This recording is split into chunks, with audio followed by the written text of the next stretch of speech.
ভাই কথা বললে কি শুনবো আর কি বলবো?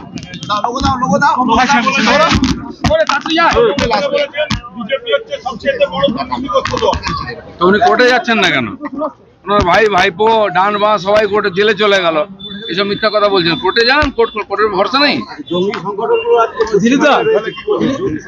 সংগঠনের ঘাঁটি হয়ে গেছে পশ্চিমবঙ্গে, বাঙালিকে বদনাম করে দিয়েছেন। পয়লা বৈশাখ রাজ্য সরকার প্রতিষ্ঠা দিবস পালন করছে, এই যুক্তিযোগ কোনো কারণ আছে? কবে পয়লা বৈশাখ শুরু হয়েছে, কবে রাজ্য শুরু হয়েছে, তার সঙ্গে কোনো তালমিল আছে কি?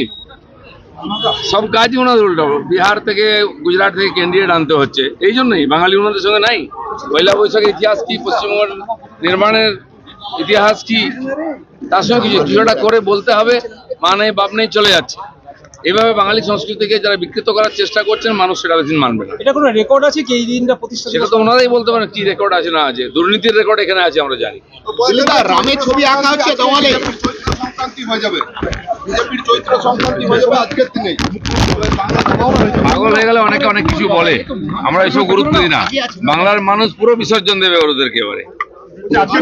শেষ করছেন যে 100 দিনের কাজ ক্ষমতা ছিল, আমরা 100 দিনের কাজের টাকা দিয়েছি এবং আমরা 50 দিনের কাজ চালু। কান্নাকাটি করছেন কেন? দিয়ে দিন না। আপনি বলছেন আজীবন রেশন দেবেন, ফ্রিতে দিয়েছেন। যে একবার মোদী বললেন যে হয়ে গেছে বন্ধ করবো কান্নাকাটি, আপনার এমপিরা গিয়ে ওখানে ধর্ণা দিচ্ছে বন্ধ করবেন না, মরে যাবো না খেয়ে। ভিখারির পার্টি, ভিখারি বানিয়ে দিল। বড় কথা বললে কি হবে? নির্বাচনের আগে অনেকেই যোগদান মেলায় আপনার হাত ধরে দুর্গাপুরে যোগদান করেছিলেন, তাদের কি কোনো খোঁজ খবর রাখছেন? সবই আছে, কাজ করছে ওরাই। আগামী দিনে আরো যোগদান করবে, আপনারা দেখবেন। আপনাদেরকে ছবি দেখাতে হবে।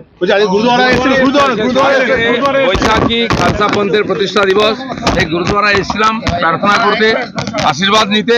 প্রসাদ খেলাম, গুরবাণী শুনলাম, আর কীর্তনে ভাগ নিলাম।